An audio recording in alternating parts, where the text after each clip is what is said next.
예, 에베소서의 말씀 가운데 한 부분을 읽을 텐데요. 에베소서 제6장 5절서부터 9절까지에 있는 말씀을 읽겠습니다. 에베소서 제6장 5절부터 9절에 있는 하나님의 말씀을 들으십시오.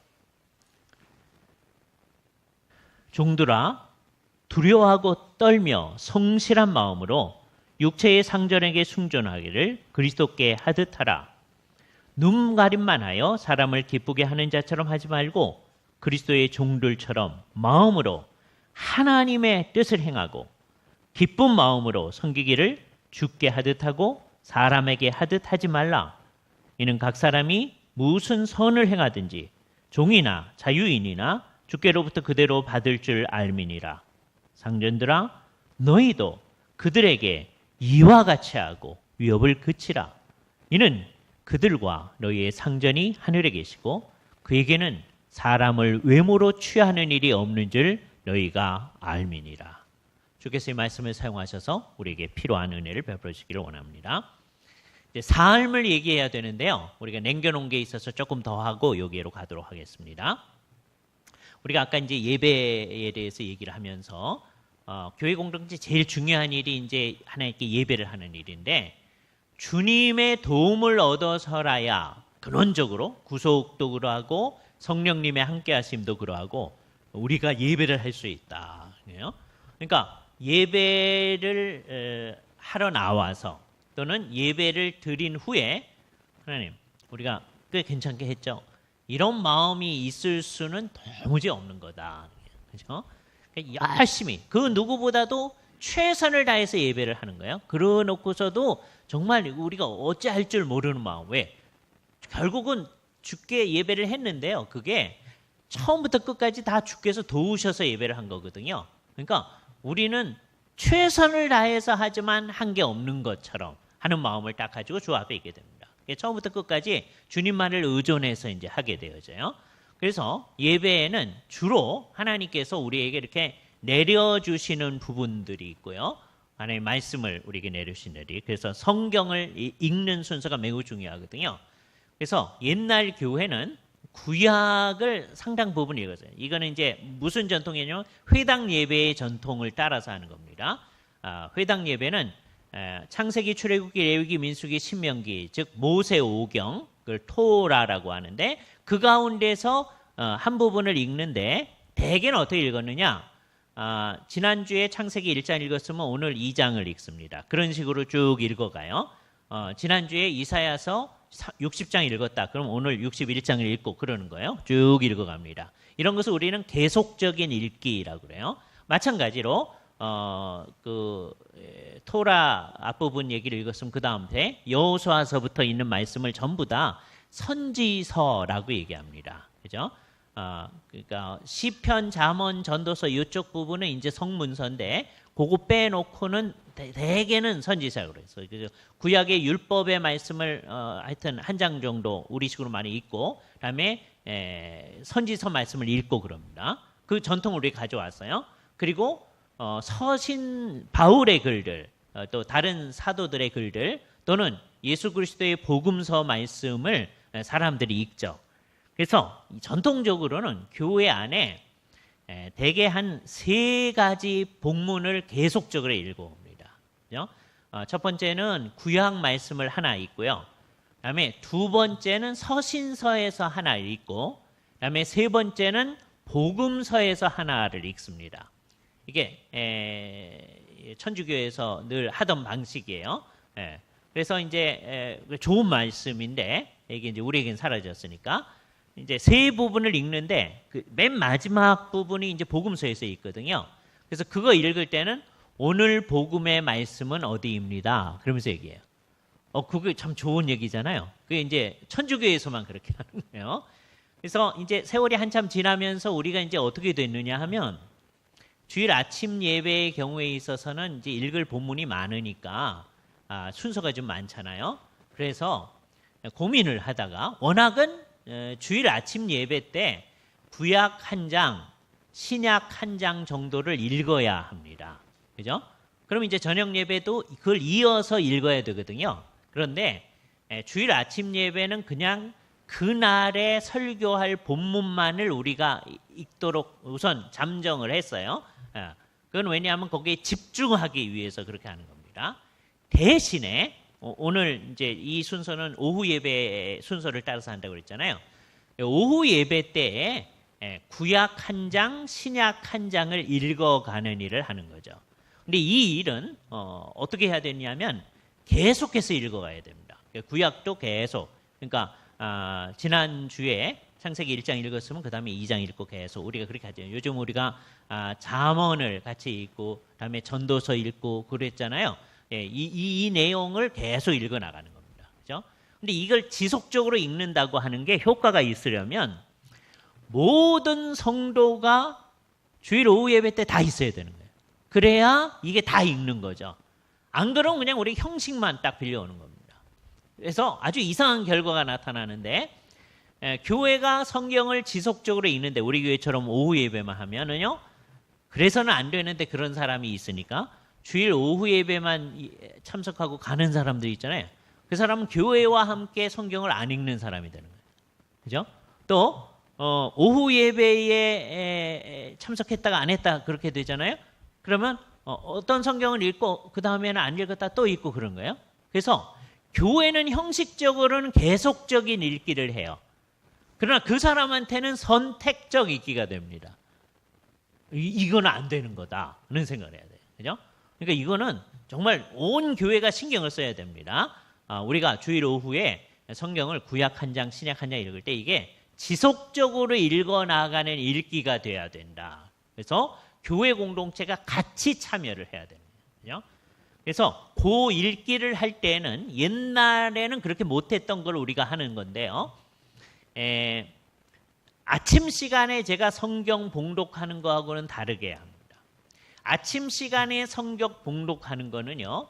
누구 한 사람이 봉독을 하게 됩니다. 봉독이란 말은 받들어 읽는다는 거예요. 우리 옛날 선배들이 굉장히 성경을 존중했음을 표현하는 거죠. 둘 중에 하나의 용어를 써야 됩니다. 성경을 봉독하겠습니다. 그렇게 하시든지 아니면 성경을 받들어 읽겠습니다. 그래야 돼요. 성경 봉독을 받들어 읽겠습니다. 그러면 안 돼요? 말이 안 되잖아요. 봉독이 읽는다는 건데 공적으로 읽는다는 건데 봉독이 받들어 읽는다는 거죠. 성경을 아주 귀하게 여겨요. 하나님의 말씀으로 여겨서 귀하게 여기는 거니까 굉장히 중요한 거예요. 그죠? 그래서 이제 옛날에는요. 개개인이 성경책을 이렇게 가지고 있지 않거든요. 그게 좋은데요. 그러는 사람들이 많습니다. 왜요? 이게 읽기가 싫어가지고. 그러니까 우리가 이제 그렇게 됐다. 집마다 이제 성경책을 읽기는 있는데 있으나 마나 왜? 한 번도 들춰보지 않는다면 그리고 이게 참 심각한 문제인데 신앙생활을 한 지 오래되면 그렇게 되는 사람들이 있어요. 그러면 스스로 어떻게 생각해야 되냐?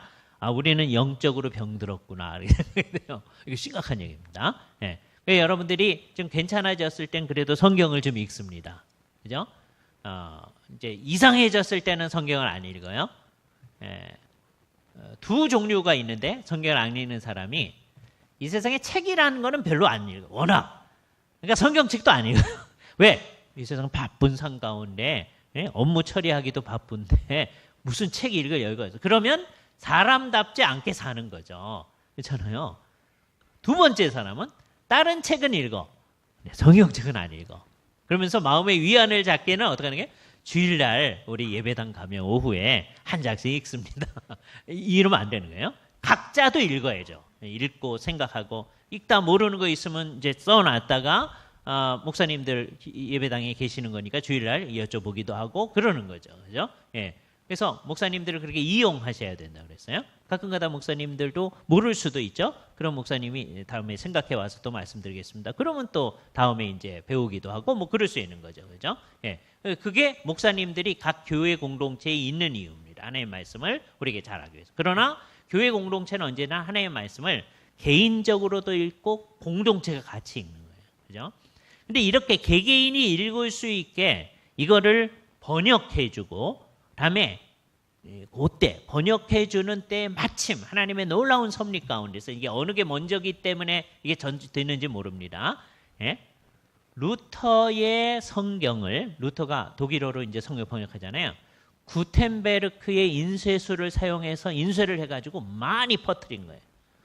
그러니까 참 놀라운 거죠. 마침 그때 구텐베르크의 인쇄술이 나타나서 성경을 사람들이 각각 집에 가지고 읽을 수 있게 된 거예요. 그 전에는 성경을 라틴어로만 돼 있고 읽지 말라고 되게 했기 때문에 공부를 많이 한 사람들, 라틴어를 읽을 수 있는 사람들만 읽는 겁니다. 그러나 우리하고는 상관이 없는 거예요. 그죠? 그런데 이제는 종교개혁 이후에 우리도 개개인이 집에서 읽을 뿐만 아니라 개인적으로도 읽는다. 그러나 그 전에 교회가 하던 거는 계속해야 되는 거예요. 그 전에 교회가 하던 게 뭐예요?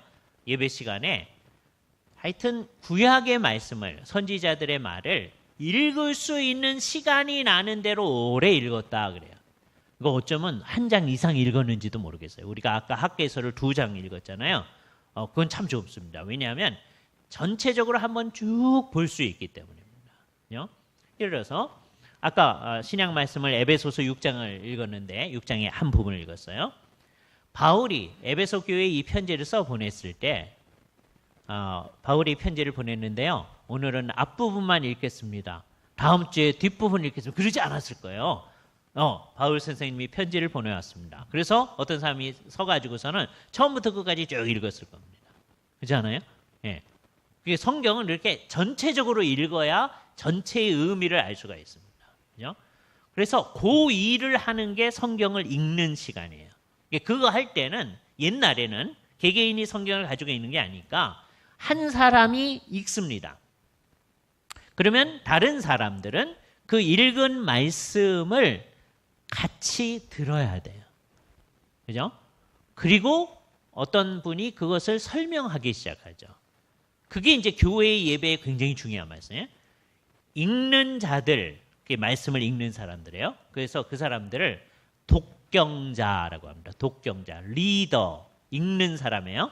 지금은 각자가 읽으니까 리더는 각자가 되지만 지금 성경이 맨 처음에 있을 때는 사도 요한이 그렇게 얘기했죠. 이 말씀을 읽는 자와 듣는 자들과 그러잖아요. 읽는 사람들이 읽는 사람. 옛날 이 헬라어는 옛날에는요. 이게 띄어쓰기를 전혀 안 하고 쭉 돼 있습니다. 그래서요. 웬만큼 읽은 사람은 그 읽을 수도 없어요. 이게 어디 가서 끊어지는지 모르는 거예요. 그죠? 아버지 가방에 들어가시다. 그 똑같은 거예요. 그렇죠? 근데 한참 읽은 사람은 아버지가 띄어져 있지 않아도 아버지가 방에 들어가시다. 우리 말이 익숙하니까 우리는 그렇게 할 수 있잖아요. 안 띄어져 있어도. 근데 워낙 그 바울이 편지 써서 보낼 때 이렇게 띄어쓰기 해서 보낸 게 아니 그 시대에는. 그러니까 다 붙어 있어요. 그러니까 굉장히 열심히 읽어야 이것을 읽을 수가 있습니다. 그러니까 읽는 사람은 학식이 굉장히 많은 사람인 거예요. 읽어요. 그럼 사람들이 들어요. 그러고서 끝나는 게 아니라 그 안에 기록한 것을 가서 지켜야 된다. 그죠? 그래서 우리는 공적으로 같이 읽는 시간, 듣는 시간을 가져야 됩니다. 그런데 나중에는 이게 이제 성경이 각 집에 보급이 됐잖아요. 지금은 쓸데 없어지긴 했지만 이게 이제 쓸데 없어지지 않게 여러분 만들어야 돼요. 예? 하도 화가 나니까 이제 옛날에 키에르케고어가 뭐라고 했어요? 성소공회가 우리한테 너무 잘못됐다니. 성경을 너무 인쇄를 많이 해가지고 이게 사람들이 각 집에 몇 권씩 가지고 있는데 읽지는 않고 그런데 성경이 없으면 사람들이 읽을 거 아니냐. 아니. 모든 성경책을 시청 앞에다 갖다 놓고 불태워버려라. 그래서요. 그랬더니 이제 그 말만 듣는 사람은 이 못된 놈이나 성경책을 불태우라고 왜 그렇게 얘기했는지를 모르는 거예요. 그죠? 사람들이 우리 중에 대다수처럼 성경책을 보지도 않으니까 그 얘기가 나오는 거예요. 그죠? 성경을 정말 열심히 그 말씀을 보고 그 말씀 앞에서 살려고 하는 마음이 우리 속에 있어야 되는 거죠. 그리고 공동체가 같이 읽어야 됩니다. 그래서 우리는 그것을 고민을 하다가 주일 오후 시간에 찬송하고 그 다음에 읽는 순서로 오는 거죠. 구약 한 장, 신약 한 장을 읽는 거예요. 이걸 정말 잘 하려면 교회의 성도들이요 정신을 차리고 그 시간에 안 빠지고 계속 읽는 일을 해야 됩니다. 그래서 우리 공동체가 같이 계속 성경을 읽어가는 거예요. 우리는 하나님 말씀 앞에 있는 사람들입니다. 하나님이여 말씀하시옵소서. 우리는 듣겠습니다. 그리고 가서 실천하겠습니다. 하는 거예요. 그죠? 그래서 예배의 상당 부분에 하나님께서 그의 말씀을 직접 해주신 거예요. 그래서 어떤 의미에서는 이 설교 시간보다도 성경 봉독 시간이 더 중요합니다. 성경 봉독은요, 하나님 말씀을 직접 듣는 거예요. 영감된 말씀을 듣는 거예요. 설교는 우리들 같이 우매한 사람들을 위해서 이것을 쉽게 설명해 드리는 겁니다. 그러니까 그럴 사람은 없지만 성경을 읽고 잘 깨닫는 사람은, 그래서 막 읽자마자 실천할 준비가 된 사람들은 설교가 필요 없어요. 그런 사람 한 사람도 없습니다. 주께서 다 필요하시기 때문에 설교를 다 해놓은 거예요. 이 세상에 우리는 설교 필요 없습니다. 이런 사람은 정말 교만한 사람입니다. 그죠? 그래서 제가 늘 강조하는데 우리 학우들한테 늘 그렇게 하는 거예요. 우리 학우들이 이제 공부를 조금 하게 되면요, 어떤 현상이 일어나느냐 하면, 이거는 이제 언약교회 성도들도 자칫 잘못하면 그러게 됩니다. 어디 가서 은혜를 못 받아요. 그죠? 그러면 이것도 뭔가 병든. 그래서 우리 학우들한테 늘 하는 얘기가, 우리는 전천후로 은혜를 받아야 된다. 그죠? 이런 설교를 들어도 은혜를 받고 저런 설교를 은혜를 받고 그러는 거예요. 그죠? 그럼 어떻게 하면은 모든 설교에서 은혜를 받을 수 있느냐? 그죠? 아주 이상하게 설교하는 사람의 설교에도요, 옳은 얘기 한두 개는 있어요. 네? 대다수가 잘못돼도 옳은 얘기 있습니다. 그거 은혜 받는 거예요. 그죠? 최악의 경우에는 본문은 있어요. 되게 본문 읽어놓고 딴 얘기하는 경우가 많잖아요. 그러니까 그 딴 얘기 가운데 몇 개지는 좋은 얘기가 있다니까요. 예? 그러니까 그걸 본문하고 연결시키지 말고 그 좋은 얘기는 주님의 말씀으로 알고 받아들이는 거예요. 그리고 본문이 우리에게 주님의 말씀으로 있는 거예요. 그죠? 그래서 우리는 어디서나 은혜를 받는 거예요. 그러니까 모든 예배, 정말 이상한 설교자가 있어서 이상한 설교한 다음에도 우리는 은혜를 충만히 받는 사람이 돼야 됩니다. 그렇지 않으면 정말 이상한 사람이 되는 거예요. 예를 들어서 언약교회 출석해가지고서는 이제 신앙생활 하더니 어디 가서든지 전혀 은혜를 못 받는 사람이 됐다. 그러면은 언약교회가 이상한 교회입니다. 잘못된 거예요. 언약교회 성도는 어떻게 해야 되느냐? 어떤 교회에 가서라도 은혜를 받는 사람이 돼요. 정말 이게 진지하게 하는 말이에요. 정말 어느 상황에서 은혜를 받는데, 근데 언약교회 예배에 이제 참여했을 때, 또 이와 같은 정신을 가지고 나가는 교회 예배에 참여했을 때는 하나님의 말씀의 뜻을 밝히 듣게 되기 때문에 참 감사합니다. 거기에 나타나야 되는 거죠. 이제는, 옛날에는 되게 이제 사람들이 뭘 원하느냐면, 모든 사람이 그래요. 제가 수년 동안 설교를 들어본 바에 의하면 그렇습니다. 모든 사람이 그래요. 무슨 굉장히 감동적인 얘기가 있어야 좋아해요. 다 그래요. 우리도, 저도 그래요. 예.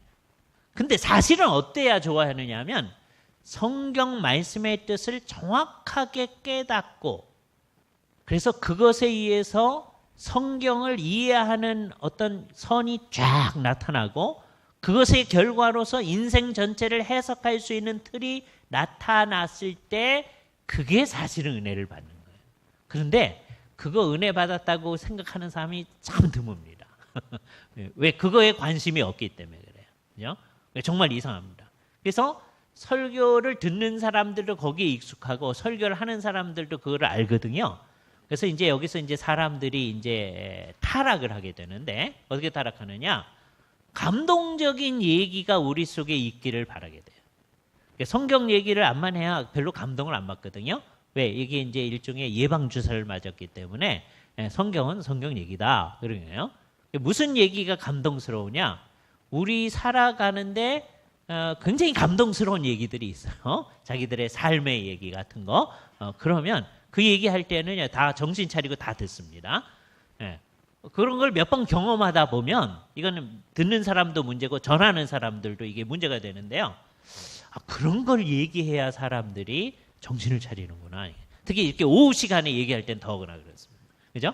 성경 얘기를 하면 전부 다 이제 그 성경에 있으니까 나중에 또 보지 뭐 이렇게 하고 이제 관심이 없는데, 무슨 사는 얘기를 하는데 그게 우리 마음속에 무슨 감동을 준다. 그러면 이렇게 거기에 관심을 가져요. 물론 설교자들은 애를 써서 그날 공부하는 그 말씀하고 그런 얘기를 연결시켜서 해줄 수 있으면 도움이 되겠죠. 그죠?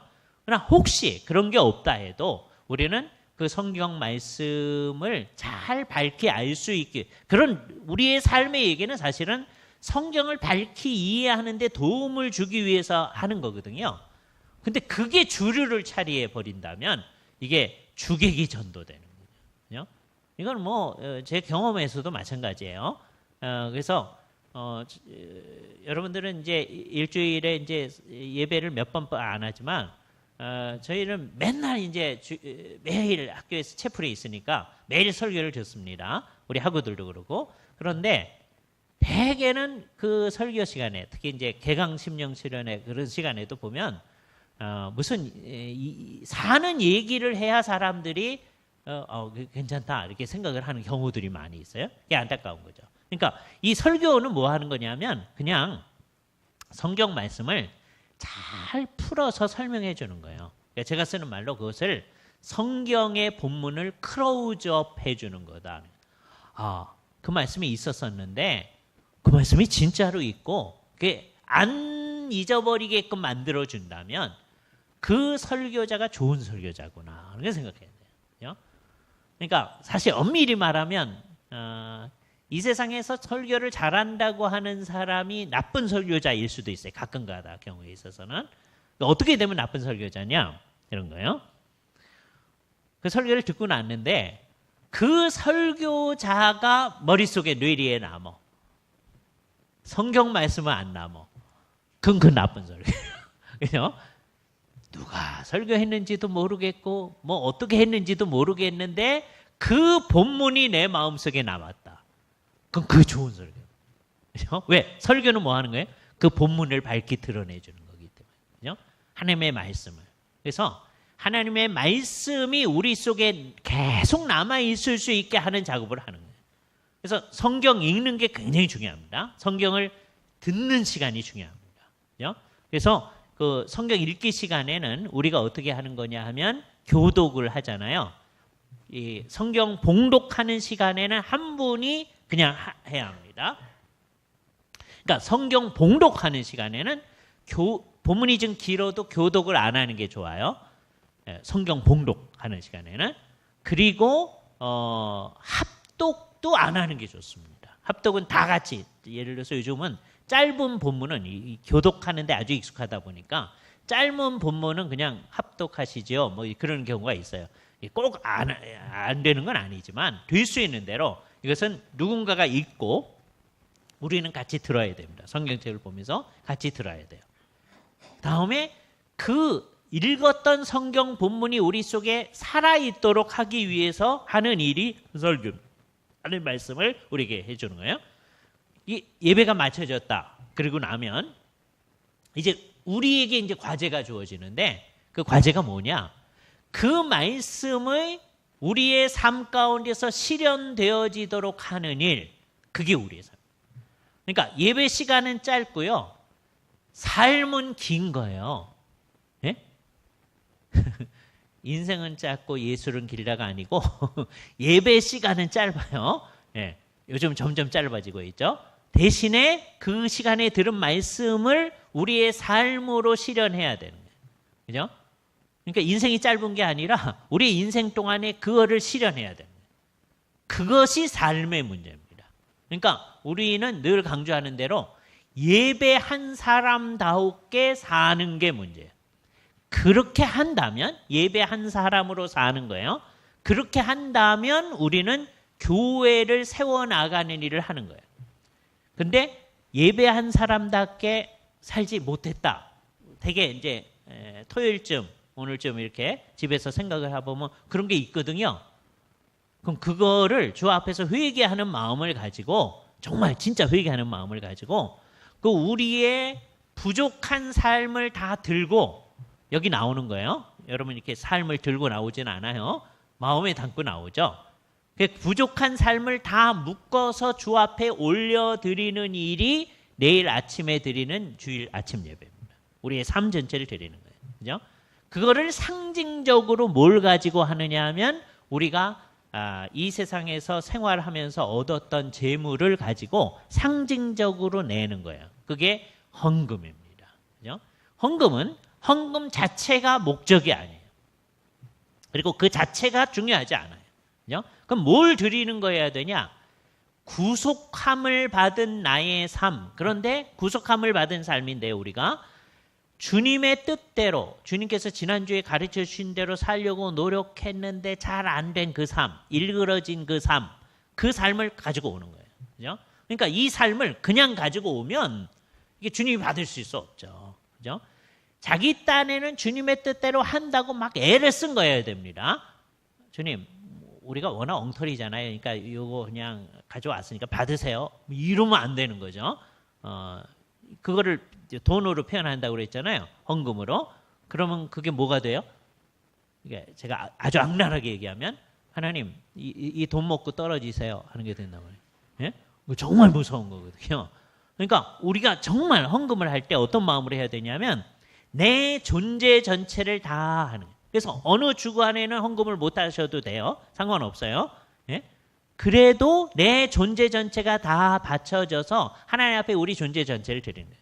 그래서 제가 어저께서부터 얘기하는데 어떤 사람들은 이 예배 시간에는 항상 헌금이 있어야 된다. 그걸 막 강조하시는 분들이 있어요. 근데 암만 생각해도 주일 아침에만 상징적으로 한 번 하면 됩니다. 그죠? 그 시간에 우리 전체를 대표해서 하는 거예요. 그죠? 그래서 주일 저녁, 수요일 그런 때 우리는 헌금을 안 해요. 예? 왜요? 상징적으로 일주일 동안에 산 삶 전체를 다 갖다 하나님 앞에 바쳐 드리는 것이기 때문입니다. 중요한 게 뭐냐? 나의 삶이다. 그 삶이 우리로서는 어떻게 살려고 해야 되냐? 그 예 하나를 오늘 잠깐 볼 겁니다. 그런데 암만 그렇게 노력해도 이 얘기는 정말 전심을 다해서 노력했다는 전제하에서 하는 얘기입니다. 근데 상당히 많은 사람은 그 노력을 안 합니다. 이게 심각한 문제죠. 노력을 해도 우리는 다 못해요. 주님이 요구하시는 수준에 못 미쳐요. 하나님 앞에 솔직하게 딱 오면 이사야서가 말하는 것처럼 우리의 의는 다 떨어진 누더기 같은 거예요. 그거를 주 앞에 가져와서 내 혼자 것만 가져오는 게 아니라 우리 성도들 거 다 가져오는 거거든요. 다 묶어서 주 앞에 드리는 거거든요. 여기 큰 손상을 가하는 사람이 누구냐? 첫 번째는 예배 시간에 안 참석하는 사람. 이게 공동체 예배를 해야 되는데 우리가 다 이렇게 묶어져야 되거든요. 근데 여기가 뻥뻥 떨어져 있어요. 그러니까 나의 참석하지 않은 부재라고 하는 거는 내가 예배를 안 했다 하는 거 아니고, 왜냐하면 나는 예배를 안 해도 되긴 돼요. 그런다고 해서 여러분이 구원받는데 지장이 없다니까요. 그런데 그게 지속되어지면 어떻게 되는 거예요? 이 사람이 과연 구속함을 받은 사람이냐? 그거는 좀 생각해야 되죠.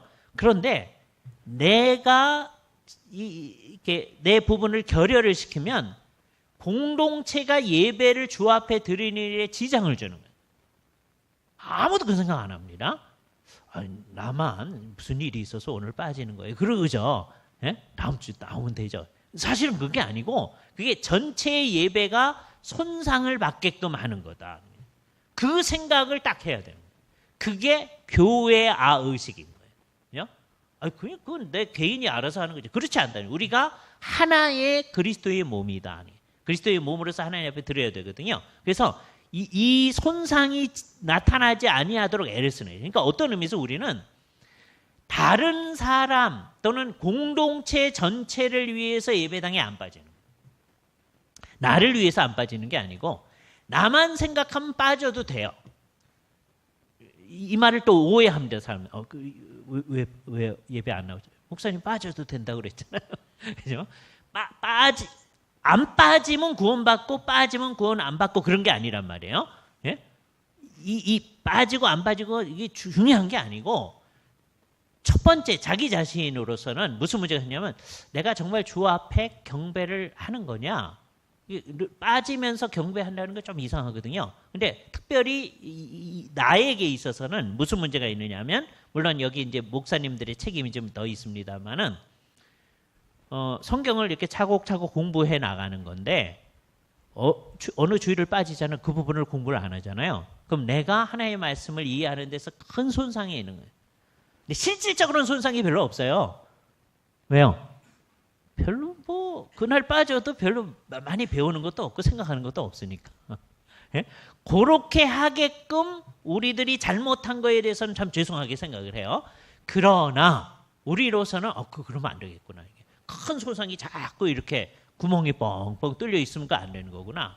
그러니까 자기 자신을 위해서도 나는 빠지지 말고 주님께서는 또 오늘 우리한테 어떤 말씀을 주시려나 그런 기대로 이제 참여해야 되는 거고요. 더 본질적으로는 공동체가 같이 주님 앞에 우리 자신을 다 올려드리는데 손상을 주기 때문에 이게 안 되겠구나.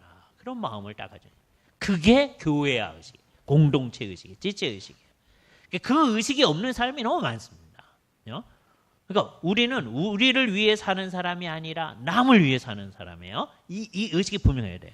다른 사람이 하나님께 예배드리는 일에 손상을 줘요. 그러면 누가 빠지면 이제 주께서 그 예배 안 받으시나요? 그게 어떻게 해서 이제 주님께 받아줘요? 그 부족한 거를 예수 그리스도의 피로 덮으셔서 받으시는 거예요. 그죠? 십자가 때문에 이게 받아져요. 그러니까 십자가를 또 너무 믿으시면 안 된단 말이에요. 주님, 오늘 내가 빠질 텐데요. 그럼 우리 교회의 예배가 손상이 있을 텐데 그래도 십자가로 덮으셔서 받으주세요. 나는 어쩔 수 없이 빠집니다. 이렇게 해버리면 이런 것을 식자우환이라고 합니다. 그죠? 굉장히 이유를 다 대면서 나 빠져도 그리스도의 피로서 괜찮아. 예?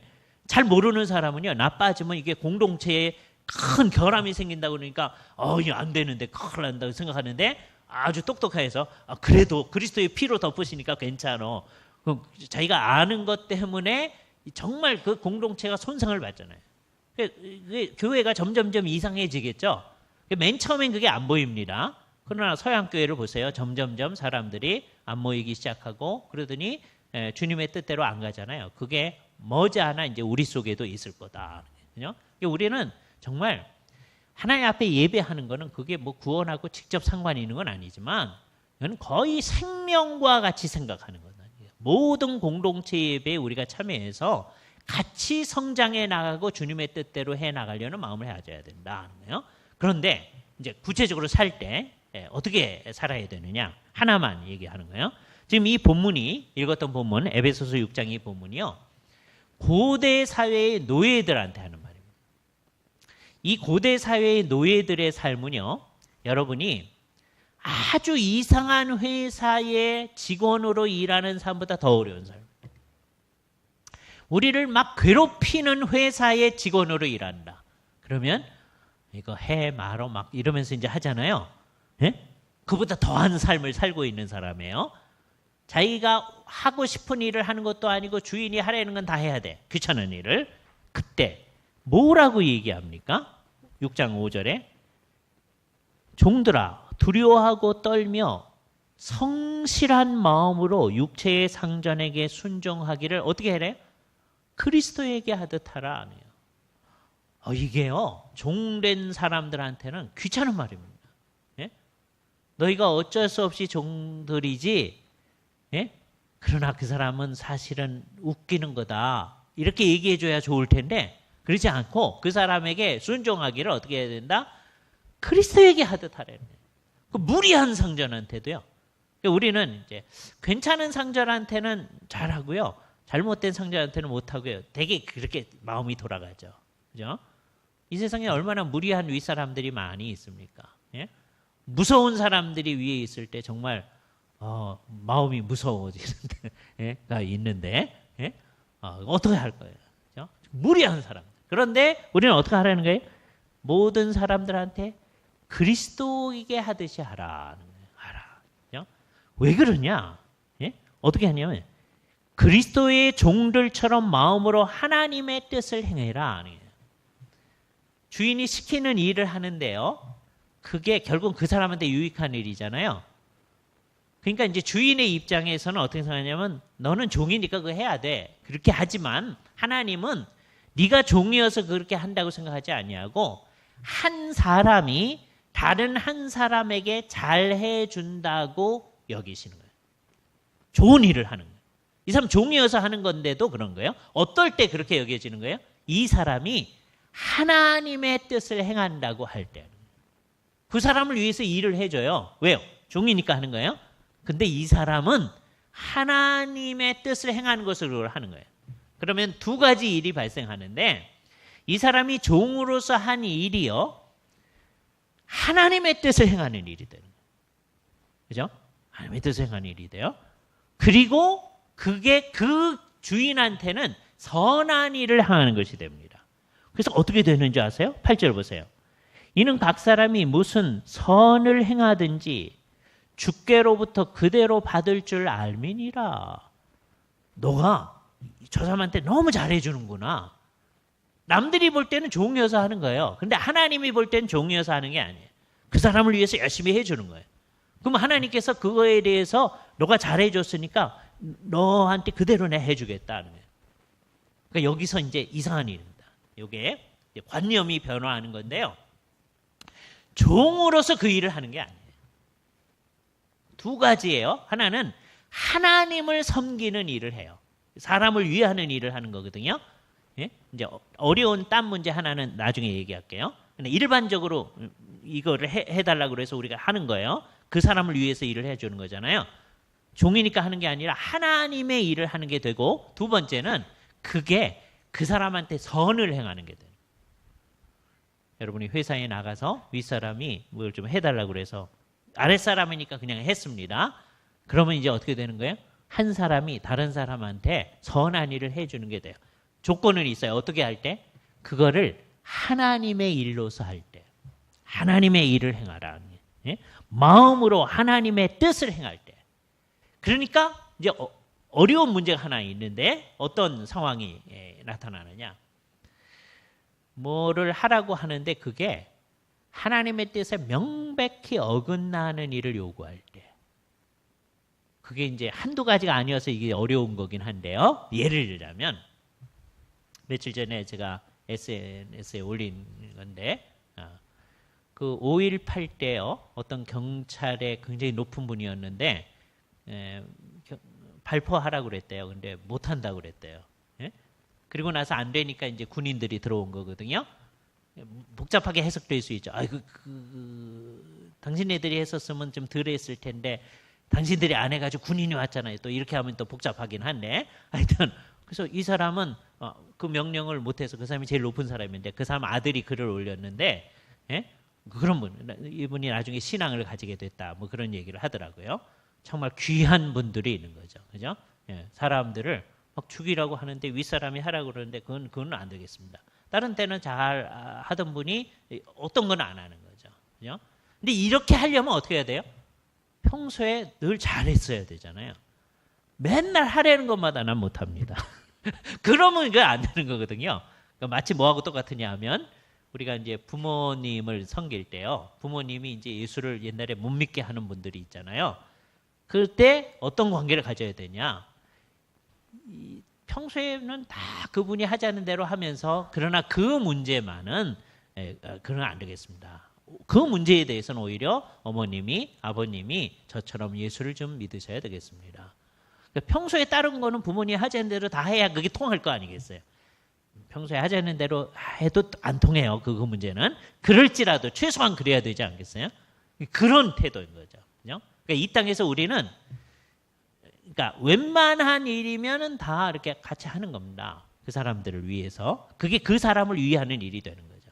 그러니까 우리는 우리가 맡겨진 모든 일들을 이게 두 가지로 하는 거예요. 다 하나님의 뜻을 행하는 거로 사는 거예요. 세상 사는 것 전체를. 그러면서 동시에 그렇게 사는 삶은 그 사람, 우리와 관련된 사람들한테 좋은 일을 해주는 게 돼요. 정말. 예? 하나님께서 다 기억을 하신단 말이에요. 여러분이 그걸 기억할 필요는 없죠. 예? 그러나 하나님께서는 기억하신단 말이에요. 이걸 여러분이 기억하면 피곤해집니다. 예? 내가 이렇게 잘해줬는데 왜 나를 기억도 못하는? 이렇게 되면 우리가 다 가짜라는 거예요. 기독교적인 것은 나는 기억하지 않는 거예요. 그러나 하나님께서 다 기억하신단 말이에요. 그래서 열심히 남들을 위해 하는 삶이 되고 근데 그것은 동시에 이 땅 가운데 교회를 세우는 일이 된다. 그게 어떻게 교회를 세우는 일이 됩니까? 아까 사도행전 아침 시간에 읽었을 때요. 맨 마지막에 많은 사람으로부터 칭송을 얻으니라 그랬어요. 그죠? 그게 어떻게 해야 그게 가능합니까? 그 사람들이 모여서 떡을 떼며 기쁨으로 기도에 힘쓰고 모여서는 그렇게 하는데 이 세상에 나가 살 때는 이렇게 사는 거죠. 그럼 사람들이 볼 때 자기들한테 잘해주니까 좋아하고 칭송하잖아요. 그죠? 그게 하는 빛입니다. 그래서 그게 교회 공동체를 이 땅 가운데 세워나가는 일이 된다. 그죠? 우리의 삶이 그렇게 나타나야 돼요. 여기에 이제 아주 중요한 하나가 남아 있습니다. 그거는 언제 할 거냐? 내년 수련회 때 할 겁니다. 예? 내년 수련회는 일종의 공동의 작업을 할 텐데 요번에 우리가 가서 봤던 뮤지컬 더 북을 이렇게 해 가시는 김관영 목사님을 초대를 한번 하겠어요. 그래서 그분이 하시는 좀 부족한 면도 있는데 왜냐하면 궁극적으로는 이제 뭐 조금 다른 점도 있고 그래서 그래도 그분이 하시는 문화 사역의 한 측면을 우리가 좀 살펴보도록 하겠어요. 그래서 우리가 어떤 면을 도와야 되는지 그런 것들을 잘 살펴보고 어떤 헌신을 하는지를 보고 그렇게 문화 사역을 생각해 볼 겁니다. 그래서 이제 들은 다음에 그걸 금요일 날 할지 이제 이 토요일 날 할지는 좀 더 생각해 보고요. 다음에 우리가 지향하는 문화 사역이 뭐냐 그 얘기를 이제 할 거예요. 그래서 삶은 궁극적으로는 거기서 나타나야 돼요. 그래서 그렇게 삶으로 말미암아 기독교적인 문화가 나타나야 돼요. 그죠? 그게 우리의 삶이에요. 그죠? 그걸 어떻게 이룰 것인가? 1년을 기다리셔야 됩니다. 내년에 그 얘기를 하도록 하겠습니다. 같이 기도하시죠. 거룩하시는 주님, 주님의 은혜를 생각하며 우리가 이 땅에서 어떻게 주님의 뜻을 따라가야 하는지를 생각하게 하심을 감사합니다. 이 세상에 어렵게 살아가는 이 사람들을 주께서 불러서 주님의 뜻대로 살게끔 권면하심을 감사드리옵나이다.